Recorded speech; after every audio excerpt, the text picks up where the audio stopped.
Good evening all of you, सभी बच्चों को गुड इवनिंग। आपका स्वागत है हमारे इस नए सेशन में जो डेडिकेट होगा आईए के एस्पिरेंट्स के लिए, जो आईए की तैयारी कर रहे हैं, जो सूचना सहायक की तैयारी कर रहे हैं उनके लिए। और इस वीडियो में हम देखने वाले हैं कि अगली 60 डेज को कैसे प्रॉपरली हमें यूज करना है, कैसे 60 डेज में हमें हमारा सिलेक्शन जो है वो फाइनलाइज करना है। सबसे पहले इस एग्जाम की अगर बात करें तो यहाँ पर जो सिलेक्शन प्रोसेस है वो क्या रहता है।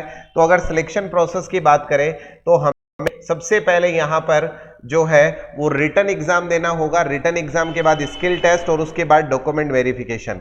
तो ये 3 फेजेस में, 3 प्रोसेस में ये पूरी जो प्रोसेस है वो फुलफिल होगी। अब ये देखिए कि हमारे लिए जो सबसे इंपॉर्टेंट फेज है, मोस्ट इंपॉर्टेंट फेज जो है वो कौन सा है, वो है रिटन एग्जाम। क्योंकि टाइपिंग टेस्ट तो सिर्फ क्या करना है, क्वालिफाई करना है। इसका मतलब टाइपिंग के नंबर तो हमें मिलेंगे नहीं, टाइपिंग तो सिर्फ क्वालिफाई करना है। तो टाइपिंग के मार्क्स है नहीं, तो जो फाइनल मेरिट बनने वाली है, जो फाइनल मेरिट बनेगी वो किसके आधार पर बनेगी, तो वो बनेगी आपके रिटन एग्जाम के आधार पर। तो फाइनल मेरिट अगर रिटन एग्जाम से बननी है, ठीक है, इसका मतलब सारा खेल जो टिका हुआ है वो किस पे टिका हुआ है, रिटन एग्जाम पे टिका हुआ है। तो हमें क्या करना है, इस रिटन एग्जाम पर फोकस करना है। ठीक है, तो अब क्या करें, अब रिटन एग्जाम के अगले 60 दिन में कैसे तैयारी करें, क्या प्रोसेस होगा, वो सारी बातें हम एक एक करके समझना शुरू करेंगे। सबसे पहला जो बिंदु आता है वो आता है हमारे पास कि जो हमारे सेक्शन है वो कितने हैं। तो हमारे पास एक ही सेक्शन है, aptitude test, general awareness in information technology and fundamentals of computer. ये पूरा एक पार्ट है जो आपके मार्क्स कितने होंगे, तो 100 मार्क्स का होगा। क्वेश्चन कितने होंगे, तो 150 प्रश्न आपको इस पेपर में मिलने वाले हैं। सर टाइम कितना होगा, तो टाइम होगा आपके पास 3 घंटे। 3 घंटे का अर्थ हो गया 180 मिनट्स आपके पास होंगे। ठीक है, 180 मिनट में आपको ये पेपर कंप्लीट करना है, जिसमें 150 क्वेश्चन होंगे, सारे थ्योरेटिकल क्वेश्चन होंगे। अब ये जो 150 क्वेश्चन है, इसकी अगर मैं बात करूं लगभग इसमें 30 क्वेश्चन के आसपास, एक एवरेज बता रहा हूं, 2-4 प्लस या 2-4 माइनस जो है उस पर ज्यादा गौर नहीं करके हम एक एवरेज जो क्वेश्चन है उसकी बात कर रहे हैं। 30 क्वेश्चन के लगभग आपके रीजनिंग के क्वेश्चन मिलने वाले हैं। ठीक है, इसके बाद में इसी का अगर हम 10% ले लें तो 10% का मतलब हो गया लगभग 15 क्वेश्चन। तो 15 से 20 क्वेश्चन जो है वो आपको जीके के मिलने वाले हैं। ठीक है, और इसके बाद जो बच गया पार्ट हमारा, इसके बाद का मतलब हो गया लगभग आपका पार्ट जो है वो 100 क्वेश्चन के आसपास। ठीक है, लगभग आपके 100 क्वेश्चन जो है वो आपके कंप्यूटर के आपको मिलने वाले हैं। इसका मतलब अगर मैं इस एग्जाम की पहले एक छोटी सी रूपरेखा तैयार करूं कि भाई अगर किसी बच्चे को एग्जाम क्वालिफाई करना है तो उसको क्या करना होगा, मैं यही कहूंगा कि अगर आपको एग्जाम क्वालिफाई करना है तो आप 2 चीजें ढंग से तैयार कर लीजिए, रीजनिंग और दूसरा कंप्यूटर। अगर आपने इन दोनों सब्जेक्ट को बहुत अच्छे से तैयार कर लिया तो आप ओवरऑल एग्जाम का 85 to 90% जो है वो कवर कर रहे हैं। और 85 to 90% कवर करने से क्या होगा, तो अगर ये बात आपको समझ में आए उससे पहले मैं आपको लास्ट ईयर के जो कट ऑफ्स है वो दिखाना चाहूंगा, जिससे आपको ये पता चले कि मैं इन 2 सब्जेक्ट की बात ही क्यों दोहरा रहा हूं। ठीक है, तो सबसे पहले देखिए, अगर हम बात करते हैं लास्ट ईयर के कट ऑफ की, तो मैं 2018 के जो कट ऑफ्स हैं उनकी बात कर रहा हूं। 2018 के कट ऑफ में जो जनरल का कट ऑफ है वो हमारा 66.90। इसका मतलब 67% जो है वो आपके कट ऑफ है किसका, जनरल का। ठीक है भाई, 67% का मतलब वही हो गया लगभग 100 क्वेश्चन जो कि डायरेक्टली आपको कंप्यूटर के मिल रहे हैं। लगभग 120 और 125 क्वेश्चन अगर आप दोनों सब्जेक्ट को मिलाएंगे तो लगभग 130 क्वेश्चन जो है 150 में से वो आपको कंप्यूटर और रीजनिंग के मिलने वाले हैं। ऐसे ही 80 की कट ऑफ 59.44, ये सभी मैं मेल की कट ऑफ बता रहा हूं, फीमेल की इससे और कम रहेगी। इसके बाद में अगर एसटी की बात करें तो 50.74, ऐसे ओबीसी की 64.33, एमबीसी की 62.23। तो ये आपके सारे के सारे कट ऑफ्स है। ठीक है, अब अगर आगे बढ़ाए बात को तो एक बात आपको समझ में आ गई होगी कि अगर हमें 2 सब्जेक्ट ढंग से तैयार करता हूं, क्या क्या, अगर मैं रीजनिंग ढंग से तैयार कर लूं और मैं कंप्यूटर अगर ढंग से तैयार कर लूं तो मेरा सिलेक्शन कंफर्म होता है। ठीक है, अब थोड़ा सा आगे बढ़ाते हैं और नेक्स्ट बिंदु आता है कि सर अब जो एग्जाम होने वाला है, अब जो एग्जाम होने वाला है इसका मतलब 2023 की हम बात कर रहे हैं, अभी जो एग्जाम होने वाला है उसमें कट ऑफ्स क्या रह सकते हैं भाई। अगर हम लास्ट ईयर की कट ऑफ की बात करें तो लास्ट ईयर जो पोस्ट थी वो थी 1302 पोस्ट, और अभी की अगर बात करें तो अभी जो पोस्ट है वो है 2730। तो लगभग आप ये कह सकते हैं डबल से भी ज्यादा पोस्ट अभी आपके सामने है। ठीक है, जो मल्टीप्लाई 2 है उससे भी ज्यादा पोस्ट आपके पास अभी अवेलेबल है। तो अब जो कट ऑफ है वो क्या रहेगा, अगर हम थोड़ा सा लॉजिकली सोचे तो हम कहेंगे कि डबल पोस्ट है, कैंडिडेट बहुत ज्यादा नहीं बढ़े हैं। ठीक है, फिर भी हम एक कंप्यूटर टीचर वाले के बाद अगर देखेंगे तो लोगों का रुझान जो है वो कंप्यूटर की तरफ बढ़ा है। अगर वही कट ऑफ सोची जाए या उससे 2+ सोचे जाए तो लगभग ये 68 के आसपास जो कट ऑफ है वो रह सकता है। मैक्सिमम हाईएस्ट कट ऑफ की बात कर रहा हूं मैं यहां पर। ठीक है, इसके बाद एससी, अगर आप एससी की लास्ट कट ऑफ देखते हैं तो 59.44 है, तो लगभग आप ये कह सकते हैं 61 के आसपास ये कट ऑफ रहेगा। ठीक है, अगर एसटी की बात करें तो 50 है, तो ये आप मान के चलिए 52 के आसपास ये कट ऑफ आपको मिलने वाला है। ओबीसी की कट ऑफ की बात करें तो 64 है, इसमें भी आप 2+ कर दीजिए, लगभग ये 66 के आसपास। और जो एमबीसी की कट ऑफ है वो आपके पास 62 है, तो ये आप लगभग 63 और 64 के आसपास ये जो कट ऑफ्स है वो आप देख सकते हैं। और अगर आपने ये अचीव कर लिया तो ये मैं कहूंगा कि ये मैक्सिमम वाली कट ऑफ की बात मैं कर रहा हूं, अगर आप ये टारगेट करेंगे तो इजीली आपका सिलेक्शन होगा। सर अगर हमें ये कट ऑफ अचीव करने तो हमें क्या करना होगा, तो हमें पहले सब्जेक्ट के सिलेबस को बहुत ढंग से समझना होगा कि इस पूरे सब्जेक्ट में, इस पूरे के पूरे पेपर में मुझे कौन सा सिस्टमेटिकली काम करना है जिससे मैं पूरे के पूरे सिलेबस को कवर कर लूं और मेरा सिलेक्शन फाइनल हो।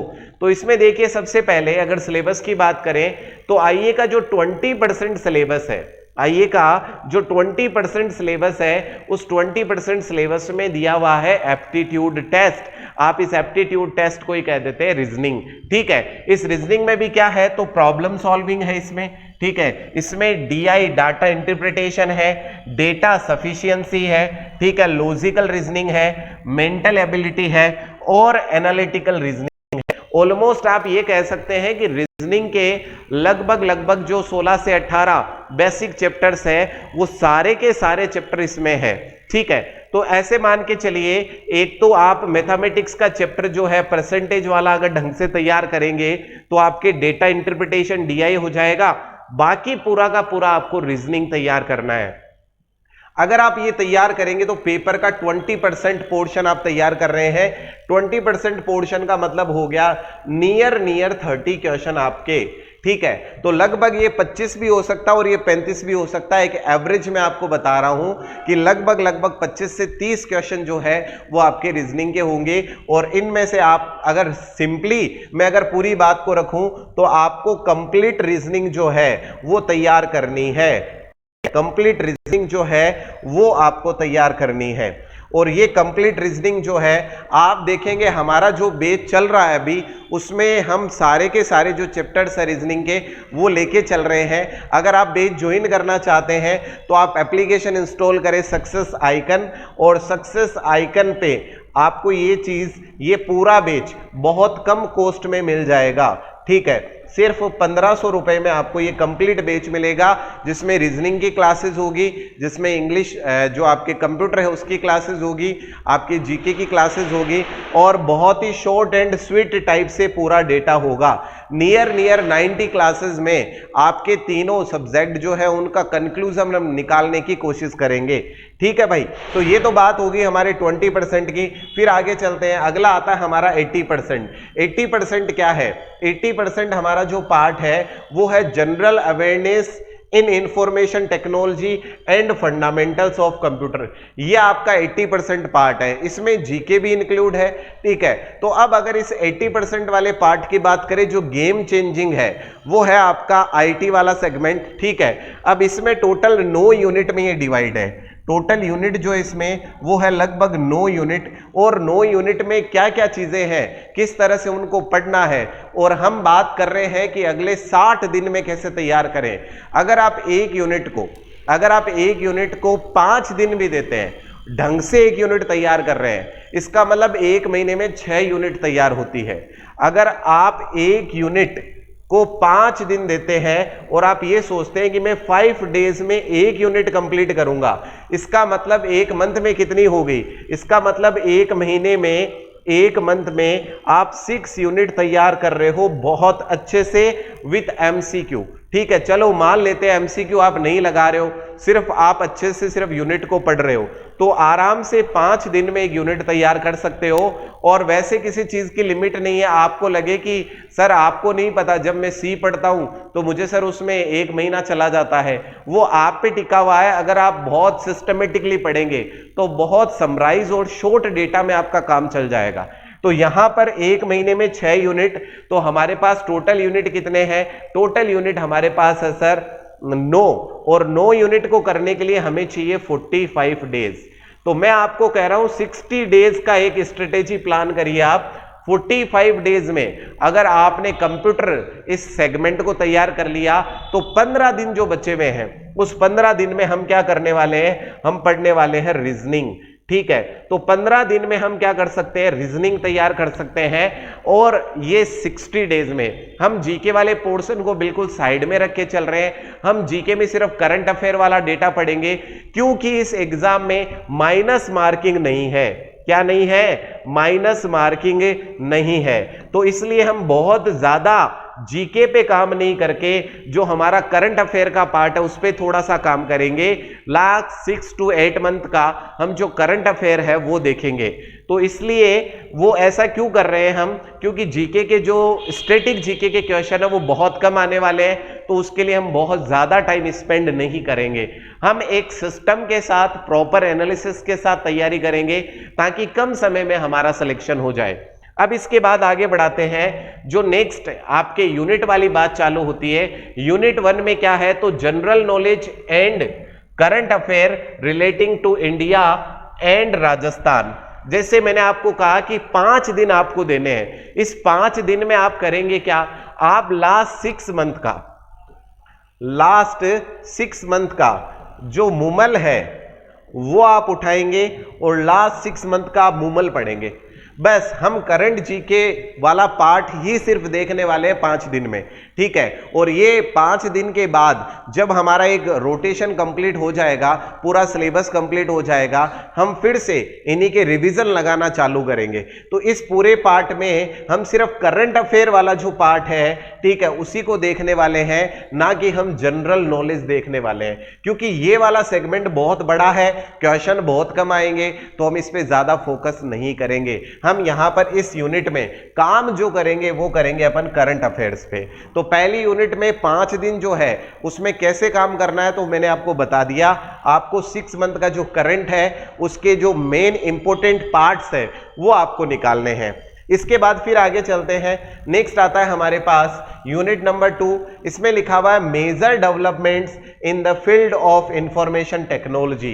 पूरा का पूरा थ्योरेटिकल पार्ट है और करंट से कनेक्टेड है। अगर आप करंट में कोई भी ऐसी चीज देखते हो जो आईटी से जुड़ी हुई है तो आपको क्या करना है, उसको भी इससे कनेक्ट करते हुए आगे बढ़ना है। इससे कनेक्ट करते हुए आगे बढ़ेंगे तो चीजें बड़ी इजीली क्या होगी, समझ में आएगी। तो ये करंट और करंट के साथ में जो आपके टेक्नोलॉजी में मेजर डेवलपमेंट हुए हैं, और वैसे आप चाहे तो इंडिया के आधार पर पढ़ सकते हैं। बाकी मैं कहूंगा राजस्थान में अगर गवर्नमेंट ने कोई भी एप्लीकेशन लॉन्च किया है, कोई भी ऐसी स्कीम लॉन्च की है जिसमें आईटी का बहुत बड़ा यूज है, तो आपको क्या करना है, उसको अच्छे से प्रॉपरली उस योजना को पढ़ना है। ठीक है, तो 5 डेज में आपको क्या करना है, करंट से जोड़ते हुए इस यूनिट को पढ़ना है।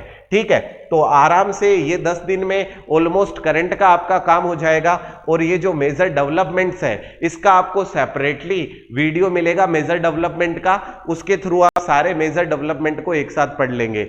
इसके बाद फिर आगे बढ़ते हैं, नेक्स्ट आता है जहां से हमारा टेक्निकल पार्ट स्टार्ट होता है, overview of the computer system including input output devices, pointing devices and scanner. तो यहां पर आपको क्या करना है, इनपुट आउटपुट सिर्फ लिखा हुआ है, यहां ओवरव्यू लिखते ही इसमें सारी बातें आ गई। ठीक है, किसका ओवरव्यू, कंप्यूटर सिस्टम का।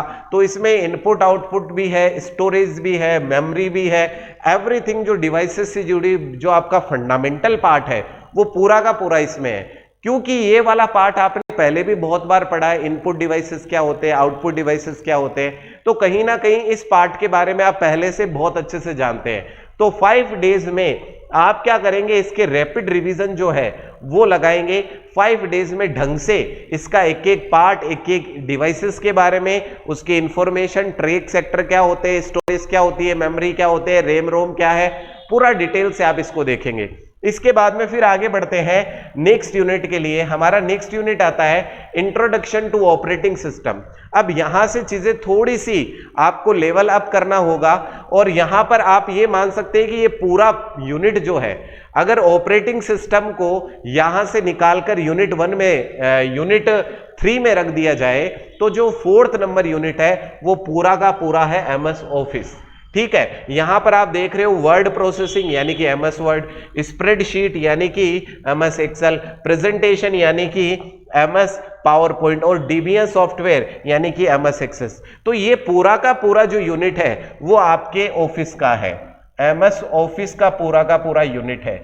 अगर मैं इस यूनिट की बात करूं, वैसे तो ये यूनिट बहुत बड़ा है, अगर हम 10 महीने भी पढ़े तो भी इसकी लिमिटेशंस नहीं है, लेकिन फिर भी जो मैराथन क्लासेस होगी मेरी, एक दिन में मैं आपको पूरा वर्ड के जितने कंपोनेंट है वो एक दिन में करवाऊंगा। एक दिन में एक्सेल होगा हमारा, एक दिन में पावर पॉइंट होगा, और एक दिन में हमारा एक्सेस होगा। क्योंकि ऑफिस वाला पार्ट पूरा मैं पढ़ाने वाला हूं, तो वो सारी चीजें एक एक दिन में हम कंप्लीट करेंगे। अब इसके बाद में फिर आगे चलते हैं, यूनिट नंबर 5 की बात करते हैं। यूनिट नंबर 5 है representation of data, digital versus analog number system. तो यहां पर रिप्रेजेंटेशन ऑफ डेटा का मतलब डायरेक्टली ऐसे मान लीजिए आप कैलकुलेटिव मोड ऑन करने वाले हैं। नंबर सिस्टम में डेसिमल, बाइनरी, हेक्साडेसिमल, ऑक्टल यहां लिखा हुआ नहीं है, वो भी इसमें शामिल है। ठीक है, introduction to data processing, concepts of file and their types.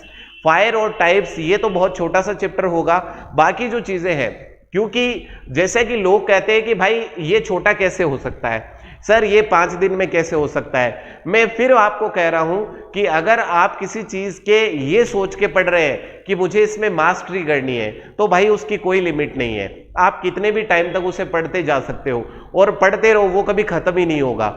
आपको सिर्फ ये देखना है कि मेरे एग्जाम ओरिएंटेड कितना डेटा है, और वो एग्जाम ओरिएंटेड डेटा हम आपके लिए पहले से तैयार कर चुके हैं।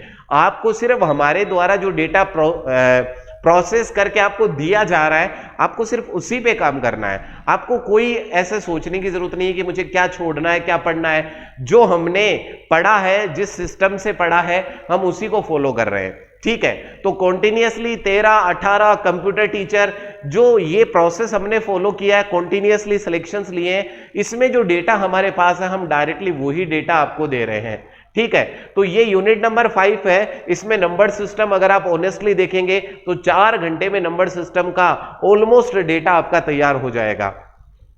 Representation of data, digital analog क्या होता है, किस तरह से रिप्रेजेंट करते हैं, इसमें बहुत ज्यादा क्वेश्चंस बनते नहीं है, लिमिटेड क्वेश्चंस बनते हैं। तो आराम से 4-5 घंटे का ये चैप्टर है। इसके बाद में introduction to the data processing, concepts of files and their type. अगर आप दोनों चैप्टर को एक एक दिन भी देंगे तो आराम से, जो मैं 5 दिन का कैलकुलेशन बता रहा हूं, ऑलमोस्ट 3 डेज में आप ये चैप्टर कंप्लीट कर चुके होंगे।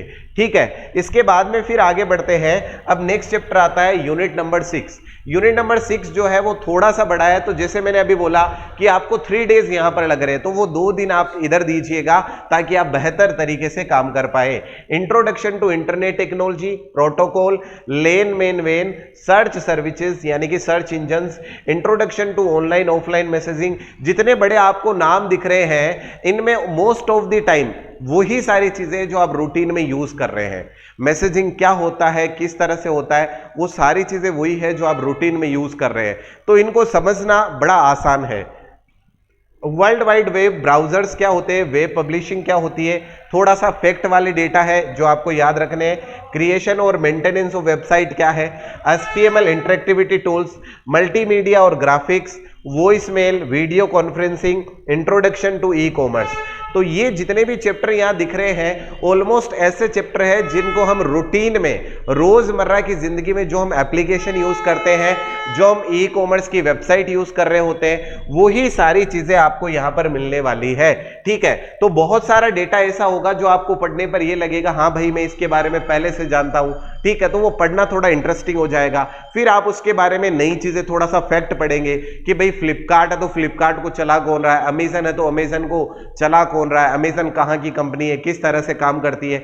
जैसे ही आप इनके बारे में पढ़ेंगे तो आपको इंटरेस्टिंग लगेगा, तो आपको चैप्टर जो है वो शॉर्ट टाइम में आप ज्यादा डेटा अपने माइंड में कलेक्ट कर पाएंगे।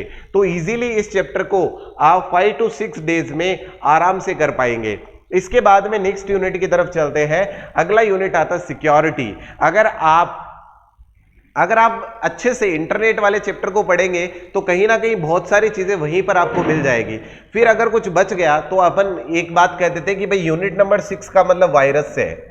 हम ये कह देते हैं कि इसका पूरा खेल जो है वो किससे कनेक्टेड है, वायरस से। तो security, protecting computer system from viruses and malicious attacks, introduction to firewalls and their utility, backups and restoring firewalls to firewalls and their utility, backups and restoring data। देखिए यहां पर जो पूरा का पूरा सिस्टम है वो वायरसेस बेस्ड है। वायरसेस क्या होते हैं, कितने टाइप्स के होते हैं, अटैक्स कैसे होते हैं, वायरसेस के नाम क्या है, ट्रोजन किस तरह का वायरस है। ठीक है, तो यहां पर पूरा जो खेल है वो ऑलमोस्ट स्टार्टिंग जो होगी वो पूरी फैक्ट बेस्ड होगी। अगर फैक्ट आपने तैयार कर ली इट मींस आपको चीजें प्रॉपर्ली समझ में आ जाएगी और बहुत डीप क्वेश्चंस भी नहीं आते। लिमिटेड चीजें हैं जो सीखने के बाद आप आराम से समझ पाते हैं कि किस तरह से जो फायरवॉल्स है वो क्या होता है, ऑन करने पर क्या होगा, ऑफ करने पर क्या होगा, किस तरह से ये काम करता है, इसकी वर्क प्रोसेसिंग क्या है, वायरसेस कितने टाइप के होते हैं। ऑलमोस्ट फैक्ट बेस्ड पूरा डेटा होगा।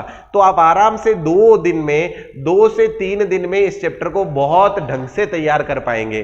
ठीक है, इसके बाद चलते हैं यूनिट नंबर 8 पर। यूनिट नंबर 8 है जिसमें सिर्फ लिखा है algorithms for problem solving. Algorithms for problem solving की अगर बात करें तो ये वाला जो यूनिट है आप ये कह सकते हैं कि सर एल्गोरिथम का मतलब यहां पर किससे है भाई, सी लैंग्वेज से। तो ऑलमोस्ट आप ये कह सकते हैं सी क्या होता है, उसमें टैग क्या है, एरे क्या है, बेसिक जो कॉन्सेप्ट है, क्लास क्या होते हैं, आइडेंटिफाइड्स क्या होते हैं, इस तरह की जो बेसिक चीजें हैं उनका कलेक्शन आपके पास होना चाहिए। आप बेसिक चीजें आइडेंटिफाई कर पाए, उनको समझ पाए, लॉजिकल ऑपरेटर क्या है, ऑपरेटर कहते किसे है, क्लास क्या होती है, क्लास आइडेंटिफायर क्या होते हैं, ये सारी चीजें आप ढंग से समझ पाए। तो स्टार्टिंग की क्लासेस ऑलमोस्ट आप कह सकते हैं यहां पे भी थ्योरेटिकल जो डेटा है वो आपको मिलने वाला है। इसके बाद फिर आगे बढ़ते हैं और हमारा लास्ट यूनिट जो है वो introduction to C language, principle and programming techniques, introduction of OOPs जो कि आपके सी से जुड़ा हुआ होगा। ठीक है, introduction to integrated development environment and its advantage. तो यहां पर पूरा का पूरा जो आपका चैप्टर है यानी कि आप कह सकते हैं यूनिट नंबर 8 और 9 दोनों इंटरकनेक्टेड है, दोनों एक दूसरे से जुड़े हुए हैं। इनको अगर आप ढंग से तैयार करेंगे ऑलमोस्ट आपके दोनों यूनिट एक तरह से कनेक्टेड है। तो अगर आप यूनिट नंबर 8 बहुत अच्छा करेंगे तो यूनिट नंबर 9 ऑटोमेटिकली आपका अच्छा हो जाएगा। ठीक है, तो ये हमारा पूरा का पूरा सिलेबस था। अब इस पूरे के पूरे सिलेबस में सबसे पहला बिंदु आता है कि सर बेस्ट स्ट्रेटेजी क्या रहेगी। जैसे मैंने आपको बताया कि आप किसी भी चैप्टर को कोशिश करें मैक्सिमम 5 डेज में कंप्लीट करने की, और यहां पर 5 डेज इक्वल टू आप कह सकते हैं सर 1 यूनिट। ठीक है, आप ये कह सकते हैं कि 5 डेज में मुझे क्या करना है, एक यूनिट कंप्लीट करना है। और दूसरा बिंदु जो यहां पर आता है, अगर मान लो कोई छोटी यूनिट है, अगर कोई स्मॉल यूनिट है तो आप ये कोशिश करें कि मैं उससे 3 से 4 दिन में करूं। और अगर कोई बड़ा यूनिट है, तो आप कोशिश करें 5 to 7 डेज में मैं उसे कंप्लीट करूं। तो ऑलमोस्ट आपका जो एवरेज है वो 1 यूनिट का एवरेज जो है वो क्या हो जाएगा, 5 डेज आ जाएगा। तो ये तो बात हो गई कि सर किस तरह से कौन सी स्ट्रेटेजी फॉलो करनी है। ठीक है, और कैसे मुझे इस सिलेबस को अगले 60 डेज में कंप्लीट करना है।